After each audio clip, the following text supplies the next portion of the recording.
Hi guys, I'm Shmee and welcome back to the channel on a lovely day here in Switzerland. So we're near to Geneva and today I'm visiting Perego Cars where I'm going to be driving something really quite spectacular. I'm really quite lucky because earlier today it was actually very wet here, but now we've got blue skies, which is going to go perfectly with the car that I'm going to be driving, the legendary Ferrari F40. Probably one of the most iconic, if not the very best Ferraris ever.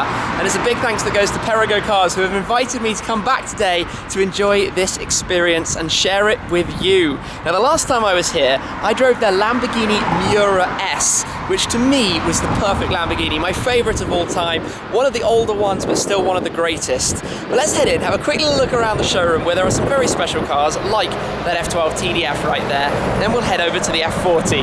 Before I go anywhere, check out their prancing horse. They've got a prancing horse outside the front of the dealership. This is always one of those where do we begin moments. So actually, let's have a quick glimpse at that F12 Tdf that we can see from the outside. The white with all of the carbon is just awesome. Then next to that, well, if we come down, we've got the 458 Speciale Aperta, we've got a 430 Scuderia, an SLR, Turbo S, the DB11 you might have spotted, Carrera 2.7, a completely restored Porsche 356B. That's cool, I like the colour. Let's head upstairs, where we have a very, very awesome showroom, including an F40 front clam on the wall, but the F40 itself is actually not up here at the moment, but some interesting cars just to pop by. Aston Martin Signet, the quirky little Toyota IQ with an Aston interior. There's an Aventador SV Roadster tucked in there. If we come over this way though, we've got some of the legendary cars. We've got a Testarossa. We've got the most valuable car here, the Ferrari 250 SWB, short wheelbase, proper 60s Ferrari. Then we've got a 275 GTB as well. Beautiful things, those. Before a raft of other cars, RS6, Grand Cabrio, V8 Vantage Roadster, 430, DB9, Bentleys. There's an F12 at the back I can spot, and then a little array of classic Mercs as well to finish that off. But let's head down now to the basement where we're going to find the 40. Now this is my kind of location, just cars lined up. And look back there, you've got F40 panels galore. Those are original F40 parts just hanging around the back of the wall. But if we have a quick look around, we've got a few Porsches. I love this colour. That's very cerulean blue. That's gorgeous. Then we've got a Corvette, BMW 1M just in front of it. Very Miami Vice, the white Testarossa in the corner over there. A couple of other Ferraris, Porsches. Spot an SLS here. And then, there we go. Past the 458 Italia towards the story of the day. The legendary Ferrari F40. The car that was introduced for Ferrari's 40th anniversary in the late 80s. The last car officially approved by Enzo Ferrari himself. And just look at it, even now. Doesn't it look so spectacular? I mean, look at this wing. Look at the ridiculousness of that. And how if I come around to the back here, you can see straight through it. The full width of the car. Now this is built with no luxuries. It's completely stripped out, lightweight, all about raw driving experience. There are about 1,300 of them in total. Back here under this clear window, you've got the 2.9 litre twin turbocharged V8, about 500 horsepower. It's all carbon Kevlar composites for the materials. Super light, super crazy. It's got all those vents and intakes and ducts around it. And it's just proper, raw, old school Ferrari, which is why to many people, that is the ultimate. But I think we should find somebody to come along, fire the car up, take it outside, and go experience what this is about.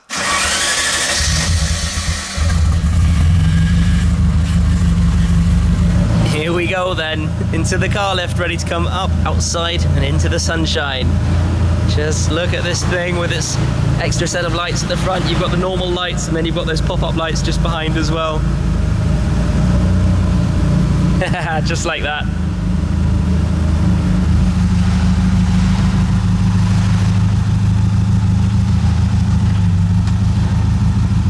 Just look at that, it's so small actually when you see it outside. It's quite a short car, it's about 4 meters 35 or so long, but obviously very, very low. And this particular car has done 26,000 kilometers. It's been driven exactly how a car like this is supposed to be driven.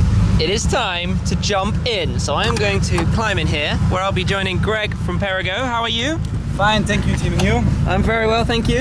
Nice to see you again. Yeah, my pleasure. After we went out in the Miura. Yeah. So, let's pull the door closed. Here we are. This is a special car. Oh, yes, it is. It's quite a small car, I noticed. Yes, it is. Head is quite close to the roof. It was made for Italians from the 90s. Yeah. So. Not for Germans or Brits. Yeah, definitely. So, dogleg 5-speed gearbox. We'll head out and explore.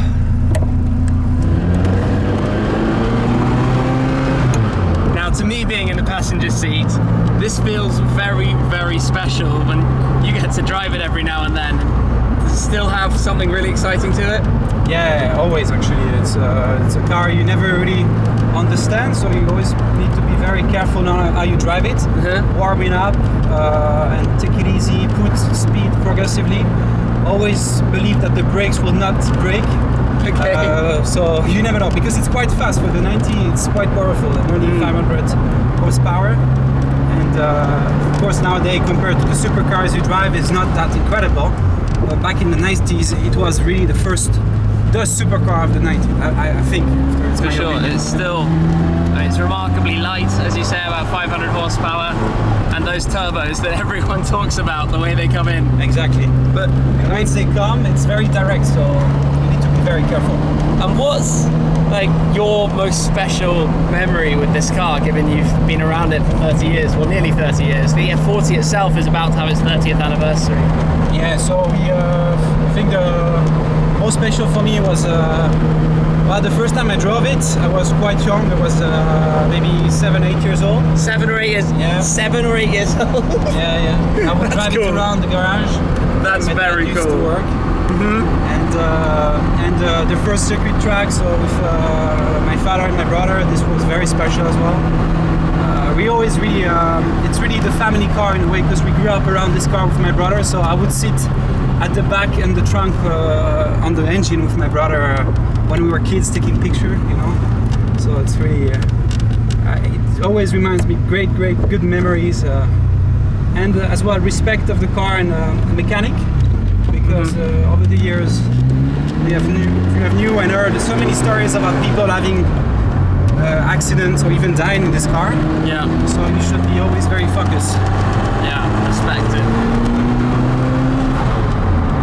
I'm just going to take this in for a moment. This is the Ferrari F40. This is a poster car of a generation. It's a defining car of an era. You can look through the back window there and the engine is right behind the rear wing, sitting proud at the back as well. Just looking around it, this is so phenomenally special. The lights popped up at the front. There's nothing in the way of creature comforts in here. You've got the carbon Kevlar tub, carbon panels everywhere, no carpets or anything practical, no radio, the most basic of aircon units imaginable, and just, it's so cool, isn't it? And look at that view to enjoy driving this. What a beautiful place in a car like this.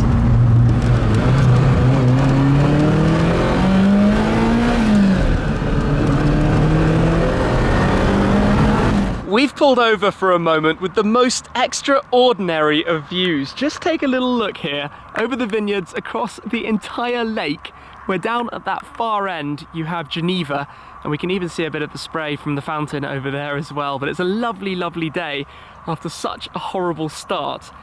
But let's have a more detailed look at the Ferrari F40, more Shmee 150 style, nerdy, detailed look at this car. which, like we said, is celebrating now its 30th anniversary since it was launched in 1987. They were built from 87 to 92, so over 5 years, during which 1,311 F40s in total were produced. Officially, all of the cars were finished in red in the Rosso Corsa, which is quite an intriguing paint because it's actually really quite thin, so you can see the carbon weave underneath the paint, and you can tell immediately if an F40 has had any new paintwork done to it or anything like that. It was an evolution of the 288 GTO, Ferrari's previous proper supercar. They intended to go into Group B racing, but that got axed in 1986, so it became a road car instead, but very much race inspired. So the engine, for example, back here that we saw earlier, the 2.9 litre twin turbocharged V8, is slightly enlarged and it has new turbochargers. Officially it's 478 horsepower, but everyone will tell you they have 500 or more, and 577 newton meters of torque. So when you combine that with an extraordinarily low dry weight, 1100 kilos dry, you have a car that's pretty impressive on the power to weight stakes, which is more or less what it's all about. And as you look around it, it's actually really quite small. It's very, very open, so everywhere you look you can see right the way through it.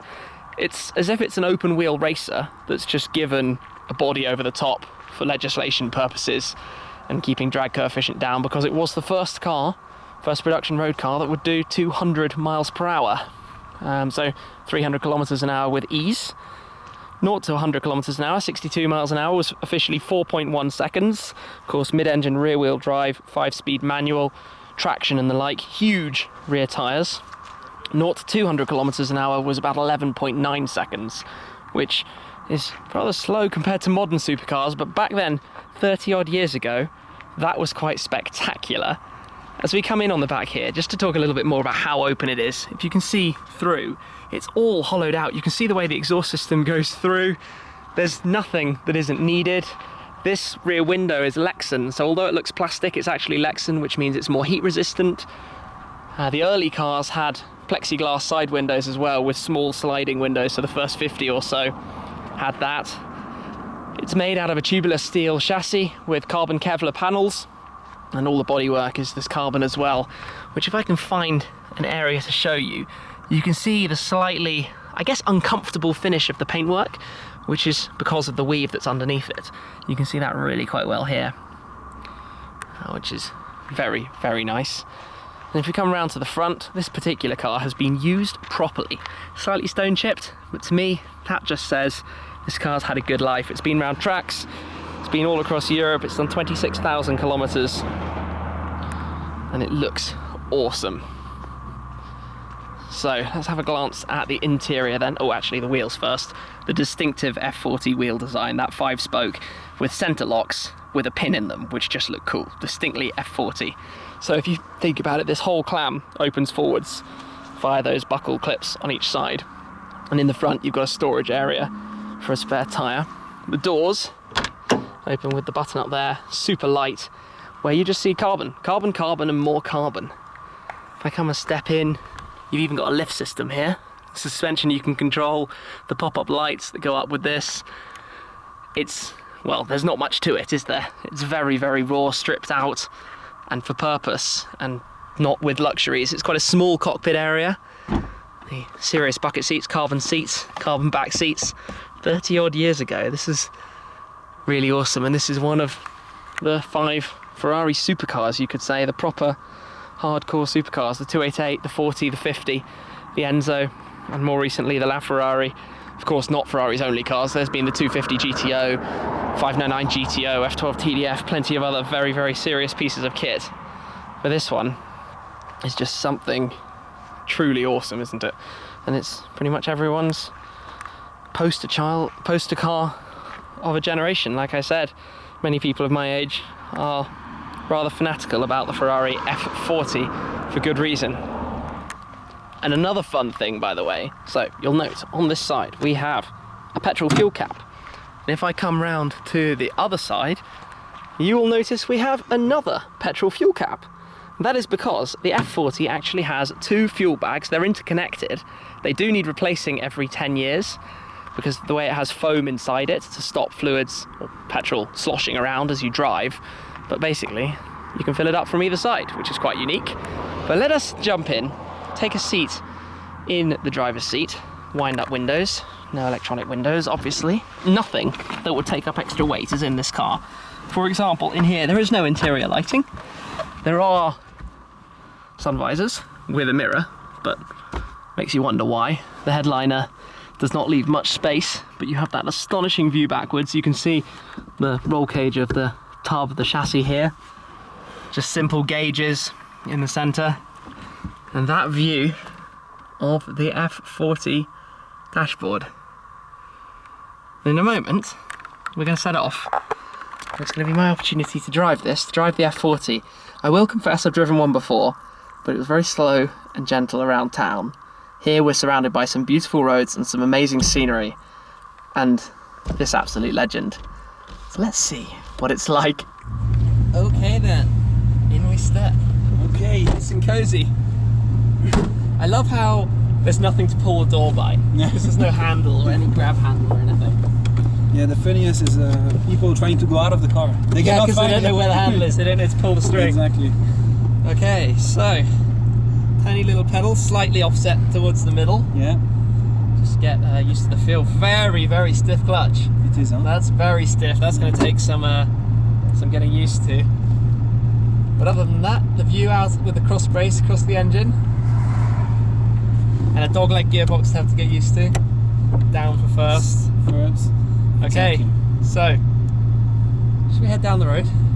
Please go ahead. It's great. I'm ready. I'm ready for it. Nice and carefully does it. Yeah, your turn. So here we go. I'm fully confident for you. How much throttle do you need to give it? That clutch is extraordinarily tough. Oh, not that much. Yeah, it feels tough, but after it's... Yeah. So we're rolling. So, up to third, get used to that. So the theory behind this is second to third is your most frequent gear shift. Exactly. That's why they have the dog leg. Now we have no ABS, no traction control, no airbags, no electronics. So gentle is the nature of the game, I think. Just a good driver. Just enjoy the experience and the atmosphere of the car, and you just look at how wide the rear end is. When you look in the mirrors, it's huge. Yeah. So just cruising down the hill for the moment. You feel very connected to the car, like very raw and in it, even just going slowly. Let the turbos build up slowly. Lots of brake pressure required. Yeah. Lots of pushing on the brake pedal. And in. What a beautiful road to be driving on.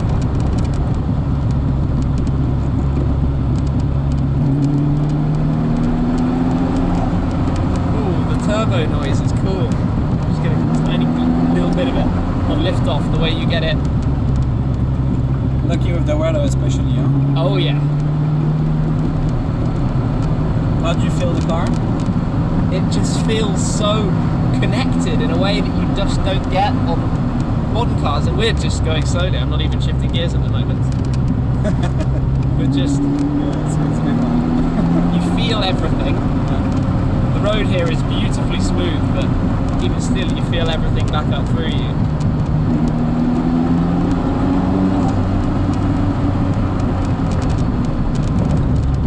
I feel you very focused. Well, focus, yes, but well aware that this is what, $1 million+ Swiss francs of car right now. Focus is important. Yeah, it used to be a bit more affordable back in the days, that's true.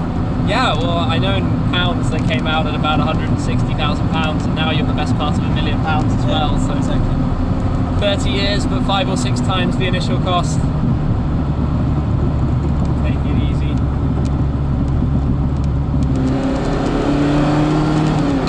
So, back up the hill then. We can use a little bit more of the revs. You know, it's quite hard to drive this car slowly, isn't it? It wants to go. Tempting. It doesn't want to be driven at 50 kilometers an hour. Yeah. It wants to open up a little bit like that. And the noise of the turbos when you get higher in the rev range. That's only 4,000 RPM or so. There's this kind of on-off state on the throttle.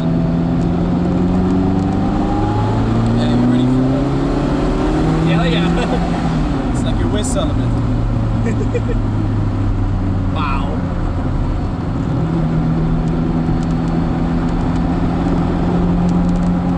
I think I just have this ginormous smile on my face. Yes, you do. And I do as well, because I really enjoy it, to be honest. I always enjoy driving this car. Like that, you have to be careful for when the turbos come in. So you've given it too much gas. When you want to lift off, the turbos are still coming. The throttle pedal has this strange, almost on and off sensation. You're either pressing it or you're not pressing it. It doesn't like to be feathered gently. Yeah. Well, it's because it's all mechanic. It's all purely mechanic.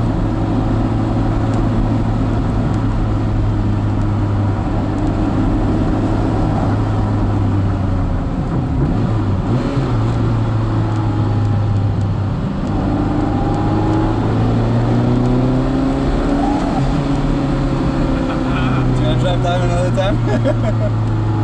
Yeah, if you don't mind. Yeah, let's go down. After we turn, we take another way back to indicate. It's okay. That sound. It's crazy.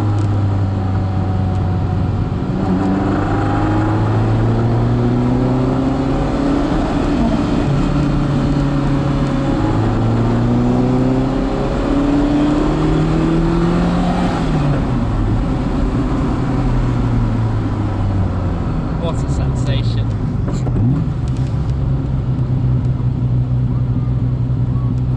One of the things that's fascinating to me is that modern cars, the supercars, are so usable in normal situations, but this really isn't. No, This is completely, there's nowhere really to put your luggage.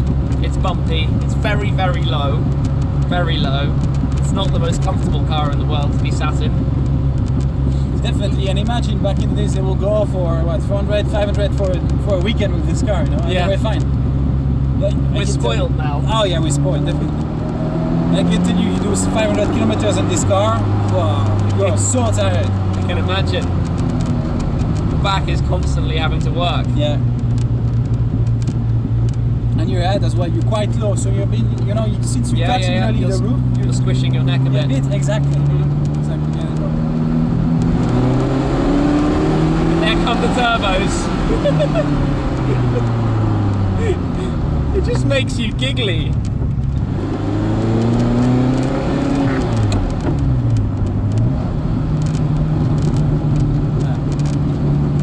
You have to watch out with the crest in the roads and in the bottom. Yeah, you'll touch directly. Oh yeah, if we'd gone over that bump. Yeah.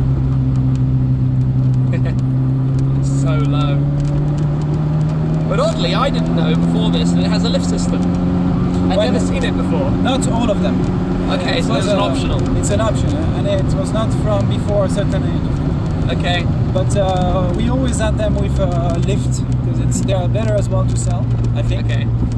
And it was easier to drive, of course, because not all the roads were meant for F40s, on the other way around. The whole of Europe did not build its roads to work for an F40. Yeah. But it goes up and down almost instantly as well, which is cool to watch. It's not too bad. It's not too bad. Oh yeah, waiting for the turbos, and there they come. That's such a crazy sensation, how significantly you feel it coming through. I'm just beaming. This is the biggest smile I can have. I can see that.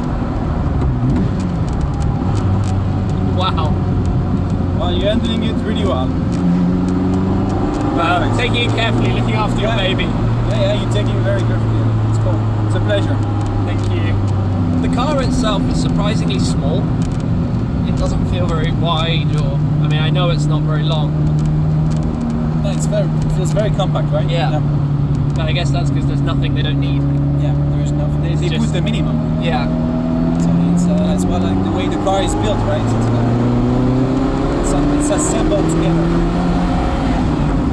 It's so funny the way you wait for power, you feel that there isn't anything, and then the turbos spool up and away they go. I've heard all about it, but you've really, really experienced that. low revs, there's nowhere nearly as much power as when you get your foot buried down.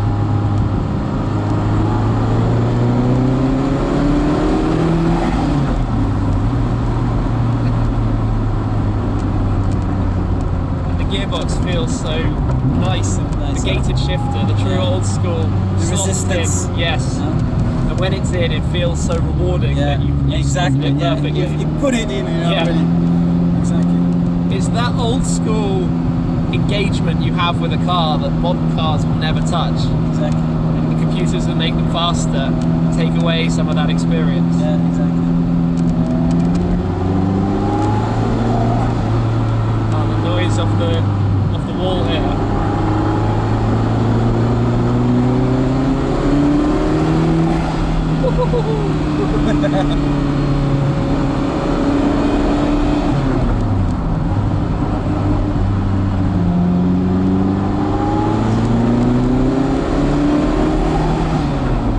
The sensation is just special. It's very, very special.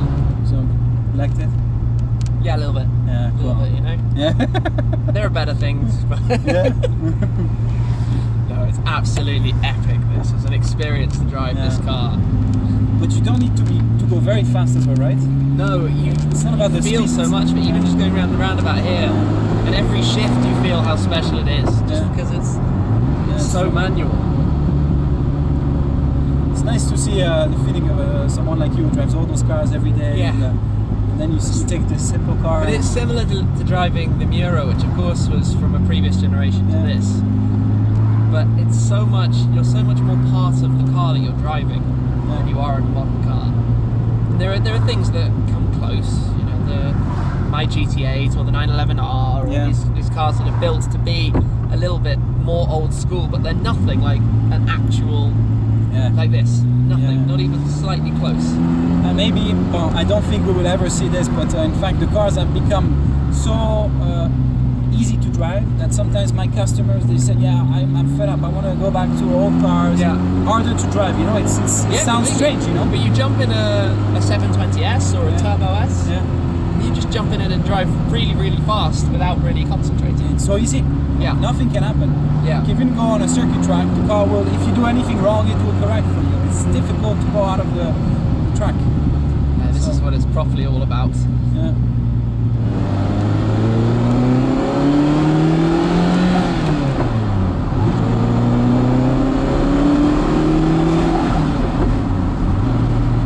So, we're done. Thank you very, very, very much. My pleasure, was Tim. Always incredible. a pleasure. Thank you.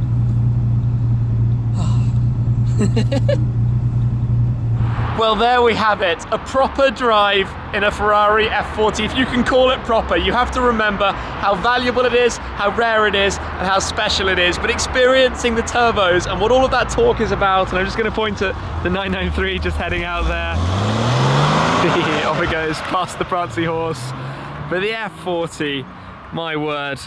A massive thanks goes to Greg joining me for the drive there. Obviously, everyone at Perego Cars for making that opportunity possible to see firsthand what this car is really about and give it the screen time that I think it deserves, because so many of you would probably choose this as your ultimate supercar, your ultimate hypercar, although that term I think hadn't really been coined at the time that this thing came out. But you just walk around and it's so purposeful in the way it's designed. And if I try and just briefly show you how big these rear tyres are, if you can see under there, they are huge! Huge, huge, huge pieces of rubber. Everything very much race car. And one of my favourite parts of it is this design here, obviously to bring out the air that's swelling around in the front arch, but it gives it a very square look. Such a cool shape, and the air comes down the side and it's sucked in through the various vents as required, or different air going in different directions. It's just, I mean, it's insanely iconic. One of the most iconic cars there has ever been. You walk around it. Yeah, it's quite something. Everything about it is just super cool. Even look at the exhaust tips. I mean, look at the way you've got the two oblong shape exhaust tips around the central circular one in the middle. It's just unusual. And then when you come to the inside, I didn't show a couple of things, but there's a fire extinguisher back there between the seats, traditional handbrake, the spherical gear lever, thinnest of carpets, nothing, no handles as we talked about earlier. You've only got the drawstring that you pull to loosen it to open and get out, and then this hugely wide side sill with the carbon fibre of the top. Finished in traditional specification. Then you have to give it a fair close because the catch is here.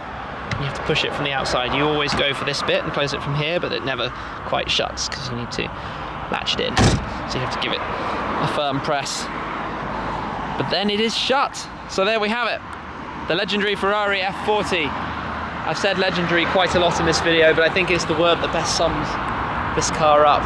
I really rather enjoyed that drive. Big thanks again to the guys at Perego Cars. And yeah, I'll pop a link down below to their pages, so go check it out. Oh, that's unusual. Not even sure what that is, but they look kind of cool. Yeah. Let's wrap it up there. Thank you very much for watching as always, guys. Make sure you're subscribed to catch up with the next video following very soon. That's it for now though. I'll catch up with you then. Cheers.